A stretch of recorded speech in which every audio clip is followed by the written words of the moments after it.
আসসালামু আলাইকুম। আশা করি সকলেই ভালো আছেন। চাকরি প্রত্যাশী ভাই ও বোনেরা, বাংলাদেশ ব্যাংকে নিয়োগ সার্কুলার প্রকাশ করা হয়েছে এবং বর্তমানে কিন্তু এই সার্কুলারে আবেদনও চলমান রয়েছে। তো আপনারা এটাতে আবেদন করতে পারেন। এখানে অনেকগুলো পদের সংখ্যায় নিয়োগ বিজ্ঞপ্তি প্রকাশ করা হয়েছে। দেখতেই পারতেছেন সিনিয়র অফিসার পদে ৭৯ জনকে নিয়োগ দেওয়া হবে। এছাড়া অফিসার পদে ৭৭টি, ৩৩টি, ৫৪টি, ১টি, ২১টি, ১টি। তো মোটামুটি অনেকগুলোই কিন্তু পদের সংখ্যা রয়েছে। এই সার্কুলারটা আপনারা সম্পূর্ণ শেষ পর্যন্ত দেখবেন, তাহলে কিন্তু আপনি এখানে আবেদনের যোগ্যতা, শিক্ষাগত যোগ্যতা, তারপরে বয়স, বেতন স্কেল, পদের সংখ্যা, পদের নাম সকল কিছু আমি সুন্দর করে আপনাদেরকে দেখে বুঝে দেওয়ার চেষ্টা করব। এর জন্য অবশ্যই আপনারা ভিডিওটা সম্পূর্ণ শেষ পর্যন্ত দেখবেন, তাহলে আপনি বাংলাদেশ ব্যাংকের বর্তমান চলমান নিয়োগ সার্কুলার সম্পর্কে সকল ইনফরমেশন এই ভিডিওর মাধ্যমে জানতে পারবেন। আচ্ছা, শুরু করার আগে একটা বিষয় বলে নেই, যদি আপনি এই চ্যানেলটাতে নতুন এসে থাকেন, নতুন দেখে থাকেন, অবশ্যই সাবস্ক্রাইব করে রাখবেন। বাংলাদেশের সরকারি যত নিয়োগ সার্কুলার আছে, সকল সরকারি নিয়োগ সার্কুলার আমার এই চ্যানেলে আপনি পেয়ে যাবেন। এজন্য অবশ্যই সাবস্ক্রাইব করে আমাদের সঙ্গে যুক্ত থাকবেন। তো বাংলাদেশ ব্যাংকে নিয়োগ সার্কুলার প্রকাশ করা হয়েছে। ব্যাংকার্স সিলেকশন কমিটির সদস্যভুক্ত বিভিন্ন ব্যাংক আর্থিক প্রতিষ্ঠানে নিম্নোক্ত পদসমূহে নিয়োগের নিমিত্তে প্রতিযোগিতামূলক পরীক্ষার মাধ্যমে প্যানেল প্রস্তুতির লক্ষ্যে প্রকৃত বাংলাদেশী নাগরিকদের নিকট হতে অনলাইনে আবেদনের জন্য আহ্বান করা যাচ্ছে। অর্থাৎ বাংলাদেশের যে কোনো জেলার যে কোনো প্রার্থী আবেদন করতে পারবে। নারী পুরুষ উভয়ে আবেদন করতে পারবে এবং আবেদনটা আপনাকে অনলাইনের মাধ্যমে করতে হবে। ১ নম্বরে দেখব সিনিয়র অফিসার আইটি ৯ম গ্রেডের। তো আপনি যদি আবেদন করতে চান সিনিয়র অফিসার আইটিতে, সেক্ষেত্রে আপনার বেতন যেটা ২০১৫ অনুযায়ী বেতন স্কেল ২২,০০০ থেকে ৫৩,০০০ টাকা। এই পদে ৭৯টি পদ রয়েছে। আবেদনের জন্য এখানে যে বিষয় বলা আছে, সোনালী ব্যাংকে ১৭টি পদ রয়েছে, অগ্রণী ব্যাংক পিএলসিতে ৪১টি পদ রয়েছে, বাংলাদেশ ডেভেলপমেন্ট ব্যাংকস পিএলসিতে ৭টি এবং কৃষি ব্যাংকে ১৪টি। তো এই বিষয়টা একটু ক্লিয়ার করে নেই, যারা নতুন দেখতেছেন বাংলাদেশ ব্যাংকের জব সার্কুলার, তো তাদের জন্য সুবিধা হবে। বাংলাদেশ ব্যাংকের আওতাধীন যে ব্যাংকগুলো, এই ব্যাংকগুলোর যখন শূন্যপদ তালিকা তৈরি হয়ে যায়, তখন কিন্তু সেটা বাংলাদেশ ব্যাংকের নামেই কিন্তু নিয়োগটা প্রকাশ করা হয়। তো এই মোট কিন্তু ৭৯টি পদের সংখ্যা ফাঁকা রয়েছে। কিন্তু এই যে আপনার সোনালী ব্যাংকের ১৭টি, তারপরে অগ্রণীতে ৪১টি, এইভাবে মোট যে শাখা ব্যাংকগুলো নিয়েই কিন্তু ৭৯টি শূন্যপদ রয়েছে। অর্থাৎ যে ব্যাংকগুলো শাখা ব্যাংক, সেগুলো নিয়েই মোট আর কি শূন্যপদের তালিকা তৈরি করা হয়। এটা হলো মূলত বিষয়। এখানে আরেকটা বিষয় বলে নেব। আপনারা যখন আবেদন করবেন, সো কম্পিউটার দোকানে আবেদন করেন বা আপনি নিজে আবেদন করবেন। আবেদনের সময় যে ব্যাংকে শূন্যপদের তালিকাটা বেশি, যেমন এখানে হচ্ছে আপনি যদি সিনিয়র অফিসার আইডিতে আবেদন করেন, সেক্ষেত্রে আবেদনের সময় আপনারা যেটাতে পদসংখ্যা বেশি সেইটা আপনারা ফার্স্ট সিলেক্টেড করে রাখবেন। ঠিক আছে? যেমন এখানে আপনার অগ্রণী ব্যাংকটা ফার্স্ট অফ অল দিবেন, দ্বিতীয়তে দিবেন সোনালী, তারপরে দিবেন হচ্ছে আপনার কৃষি, তারপরে দিবেন বাংলাদেশ ডেভেলপমেন্ট ব্যাংক পিএলসি। এইভাবে আপনারা আবেদনের সময় ব্যাংকের নামগুলো সিলেক্টেড করে সাজাবেন। আচ্ছা, ১ নম্বরে দেখব এখানে জব আইডিটা দেওয়া আছে। এটা যখন আপনি আবেদন করবেন, পেমেন্ট যখন করবেন, তখন কিন্তু আপনার এই জব আইডির প্রয়োজন হবে। প্রতিটা পদের জন্য আলাদা জব আইডি রয়েছে। আচ্ছা, শিক্ষাগত যোগ্যতা খুবই ইম্পর্টেন্ট বিষয়। তো এখানে শিক্ষাগত যোগ্যতা যদি আপনি বুঝে থাকেন, তাহলে কিন্তু সবগুলোতেই কিন্তু একই প্রসেস। শুধুমাত্র একটা দেখলেই হবে এবং একটু ভালো করে বুঝতে হবে এখানে। তো বলা আছে স্বীকৃতি কোনো বিশ্ববিদ্যালয় হইতে computer science, electrical and electronics engineering, computer science and engineering, information and communication technology, information and communication engineering, software engineering, information technology, computer science and software engineering, computer science and telecommunication engineering, সংশ্লিষ্ট বিষয়ে স্নাতক সহ স্নাতকোত্তর degree অথবা ৪ বছর মেয়াদী স্নাতক সম্মান ডিগ্রি থাকলে আপনি আবেদন করতে পারবেন। এইটাই হচ্ছে সব থেকে ইম্পর্টেন্ট বিষয় এবং এখান থেকে একটা বিষয় বলা আছে, আমরা পরবর্তী স্টেপে এই অংশটা দেখব। তো আমি এটাকে একটু জুম করে নেই এবং আপনাদেরকে বোঝানোর চেষ্টা করি এখানে শিক্ষাগত যোগ্যতাটা মূলত কি রয়েছে বা কি দেওয়া আছে, কারা আবেদন করতে পারবে। তো এখানে বলা আছে স্বীকৃতি যে কোনো বিশ্ববিদ্যালয় হইতে কম্পিউটার সায়েন্স, অর্থাৎ এখানে যে ডিপার্টমেন্টগুলো বা সাবজেক্টগুলোর নাম দেওয়া আছে, কম্পিউটার, ইলেকট্রিক্যাল, তারপরে ইলেকট্রনিক্স, তারপরে হচ্ছে আপনার information and communication engineering, software engineering, information technology, computer science and software engineering, computer science and telecommunication engineering, এই যে ডিপার্টমেন্ট বা সাবজেক্টগুলোর নাম বললাম, এগুলো নিয়ে যারা ৪ বছর মেয়াদী অনার্স করছেন, তারা আবেদন করতে পারবেন। এই সার্কুলারের যে সবগুলো পদের জন্যই একই প্রায়, একটা শুধু একটু ভিন্ন, তাছাড়া সবগুলোর জন্যই কিন্তু সেম। তো তারা কিন্তু বাংলাদেশ ব্যাংকে আবেদন করতে পারবেন এই বর্তমান চলমান নিয়োগ সার্কুলারে। আরেকটা বিষয় বলা আছে এখানে যে যারা ডিগ্রি, তারা কি আবেদন করতে পারবে কিনা। যারা ৩ বছর মেয়াদী যারা ডিগ্রি পাস করছেন, তাদের কিন্তু মাস্টার্স পাস থাকতে হবে, মাস্টার্স করতে হবে, তাহলে ডিগ্রি যারা তারা আবেদন করতে পারবে। আর যারা অনার্স করছে 4 বছর মেয়াদি তারা আবেদন করতে পারবে।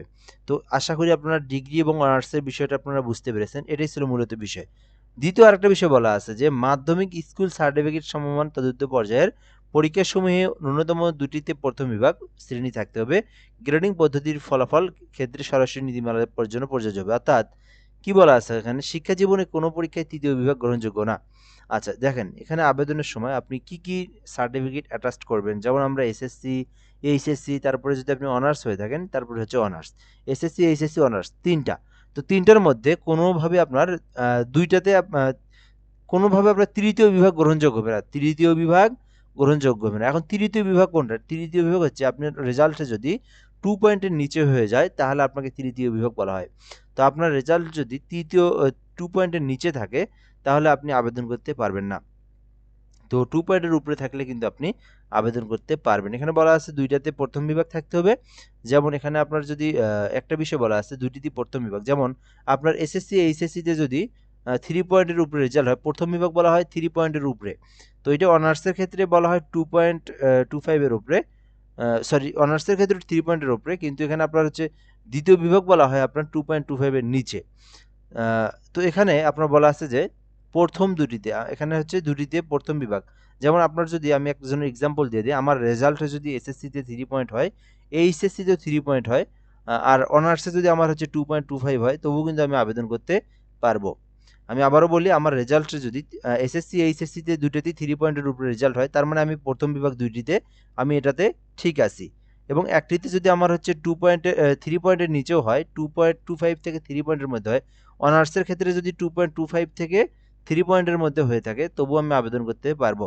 তবে অনার্সে 2.25 এর নিচে হইলে আবার আমি আবেদন করতে পারবো না, তখন একদম মানে দ্বিতীয় বিভাগেরও নিচে চলে গেল। ঠিক আছে, এক কথায় আপনারা দুটাতে আপনাদেরকে প্রথম বিভাগ থাকতে হবে এবং একটাতে আপনাদের দ্বিতীয় বিভাগ থাকলেও আবেদন করতে পারবেন।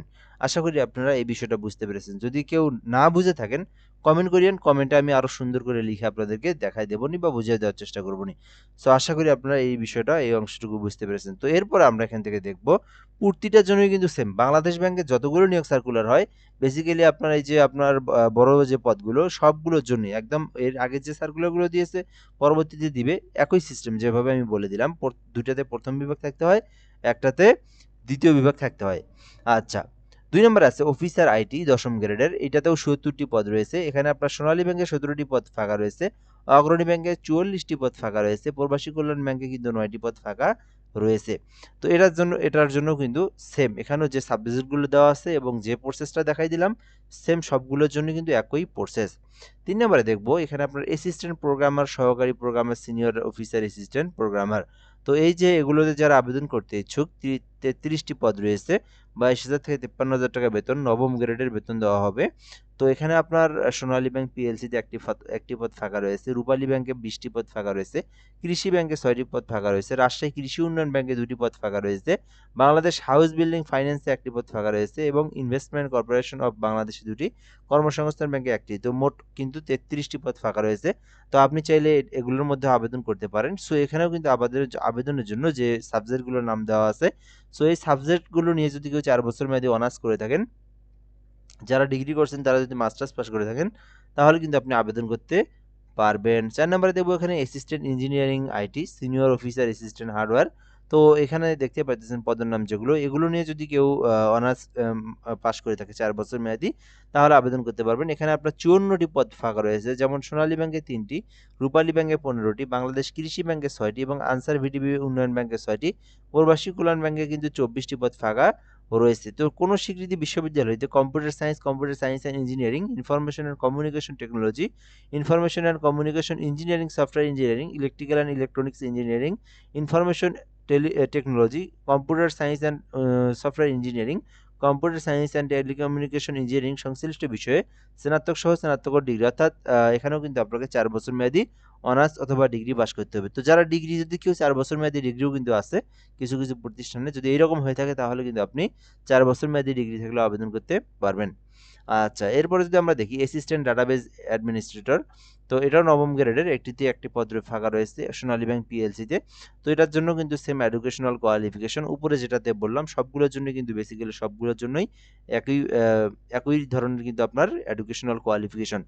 সো এরপরে 6 নম্বরে দেখব senior officer assistant network engineer, তো 21টি পদ ফাঁকা রয়েছে। এখানে আপনার শুধুমাত্র রাজশাহী কৃষি উন্নয়ন ব্যাংকে কিন্তু আপনার নিয়োগ দেওয়া হবে 21টি পদ।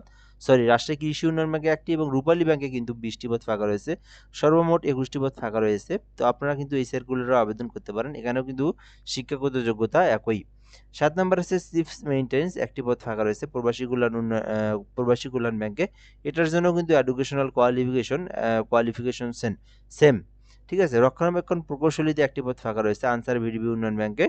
তো এটার জন্য কিন্তু আপনার যেকোনো স্বীকৃত বিশ্ববিদ্যালয়তে computer science and engineering, electrical and electronics engineering, information communication technology সংশ্লিষ্ট বিষয়ে অনন্য দ্বিতীয় শ্রেণী বা সমমানের সিজিপিএ সহ স্নাতক বা সমমানের ডিগ্রি থাকতে হবে। তো এইটাতে আবেদন করতে চাইলে আপনাদেরকে কিন্তু অনার্স অথবা ডিগ্রি পাস করা থাকতে হবে, তাহলে কিন্তু আপনারা আবেদন করতে পারবেন। তো যাই হোক, এখানে আপনাদের যে শিক্ষাগত যোগ্যতা, যারা হচ্ছে এখান থেকে বেসিক্যালি এই যে কম্পিউটার সায়েন্স, কম্পিউটার ইঞ্জিনিয়ারিং, তারপরে হচ্ছে ইলেকট্রিক্যাল, ইলেকট্রনিক্স, তারপরে সফটওয়্যার, এগুলো নিয়ে যারা অনার্স করছেন 4 বছর মেয়াদি, তারাই কিন্তু এই সার্কুলারের এই পদগুলোতে যে কোনো পদে কিন্তু তারা ইচ্ছা করলে আবেদন করতে পারবে। এখন আমরা দেখব আবেদনের যে বিষয়গুলো, এখানে কিন্তু গ্রেডিং পদ্ধতি দেওয়াই আছে। এখানে এই যে 3 পয়েন্টের উপরে হলে প্রথম বিভাগ ধরা হয় এবং 2 পয়েন্ট থেকে 3 পয়েন্টের মধ্যে যদি দ্বিতীয় বিভাগ বলা হয়। তো এটা আপনারা দেখে নিন। এরপর হচ্ছে অনার্সের সিজিপিএ যাদের 4, তাদের গ্রেড পদ্ধতি দেওয়া আছে। সো আমরা এগুলো দেখছি এখান থেকে। বয়স যেটা 21 থেকে 32 বছরের মধ্যে হলে আপনি আবেদন করতে পারবেন। 21 থেকে 32 বছর পর্যন্ত আবেদন করতে পারবেন এবং এই আবেদনটা আপনার ফেব্রুয়ারি মাসের 1 তারিখ পর্যন্ত সময় আছে, অর্থাৎ জানুয়ারি মাসের একদম শেষ তারিখ পর্যন্ত আপনারা আবেদন করতে পারবেন। সো এখানে আবেদনের জন্য পেমেন্ট ফি জমা দিতে হবে। কিভাবে ফি জমা দিবেন এটা আমি আপনাদেরকে বলে দেই। তো আপনাদেরকে কিন্তু রকেট অ্যাপসের মাধ্যমে আপনাদেরকে ফি জমা দিতে হবে। তো ম্যানুয়ালি যদি দেন, ডায়াল করে দেন, সেক্ষেত্রে বেশ প্রসেস কঠিন হয়ে যায়। তো রকেট আপনারা অ্যাপস ডাউনলোড করবেন। ডাউনলোড করে লগ ইন করার পরে আপনারা 210 টাকার মতো আপনারা অবশ্যই রেখে দিবেন। তাহলে কিন্তু আপনারা এখানে অনলাইনের মাধ্যমে পেমেন্টটা সম্পূর্ণ করতে পারবেন। তো এখানে ছবি স্বাক্ষরের বিষয়গুলো দেওয়া আছে, এগুলো আপনারা দেখে নিতে পারবেন ধাপে ধাপে। তো এরপরে দেওয়া আছে এখানে কিভাবে আপনি পেমেন্ট দিবেন, পেমেন্টটা দেওয়ার প্রসেসটা বলে দেওয়া আছে। তো এখানে আপনার ইনফরমেশনগুলো পূরণ করে দেওয়ার পরে আপনারা কিন্তু পেমেন্ট ফিতে যাইতে হবে। যাওয়ার পরে জব আইডি যেটা দেখাইলাম ওইটা দিয়ে এবং সিভি আইডি যেটা আছে ওইটা দিয়ে কিন্তু আপনাদেরকে কিন্তু যেটা বললাম রকেট অ্যাপসের মাধ্যমে আপনাদেরকে ফি জমা দিতে হবে। তো এই যে আবেদনের যে প্রসেসটা, নিজেরা যদি কেউ আবেদন করতে চান সেক্ষেত্রে আপনারা ইউটিউবে সার্চ করে দেখতে পারেন। আমারও ভিডিও আছে আবেদনের প্রসেস নিয়ে। তো আপনারা ওইটাও দেখতে পারেন অথবা আপনারা ইউটিউবে সার্চ করে দেখতে পারেন কিভাবে আবেদন করতে হয়। একদম সম্পূর্ণ সুন্দরভাবে দেওয়া আছে। সো ওখানেও আপনারা দেখে নিতে পারেন। তো আশা করি আপনারা এই সার্কুলারটা বুঝতে পেরেছেন। তো আমি শুধু এখান থেকে বলব আবেদনের জন্য 21 থেকে 32 বছর, আবেদনটা আপনারা জানুয়ারি মাসের শেষ তারিখ পর্যন্ত করতে পারবেন এবং এখান থেকে পেমেন্ট যেটা সেটা হচ্ছে ৳200 ফি জমা দিতে হবে। ৳200 আপনাদেরকে কিন্তু ফি জমা দিতে হবে। এই যে এখানে বলাই আছে যে অফারের যোগ্য ৳200 ফি প্রদান করতে হবে। তো এই হলো বিষয়। আর আবেদনের প্রসেস যেটা আমি বললাম, এটাও একটা প্রসেস নিয়ে না দেখাইলে আপনারা বুঝবেন না। এইটা আপনারা ইউটিউবে সার্চ করবেন অথবা আমার যে ভিডিওগুলো আছে আবেদনের সেটাও দেখতে পারেন। তাহলে কিন্তু আপনারা এইটাতে আবেদন করতে পারবেন। তো যাই হোক, এ পর্যন্ত এই ভিডিওটা। ধন্যবাদ। ভালো থাকবেন। আসসালামু আলাইকুম।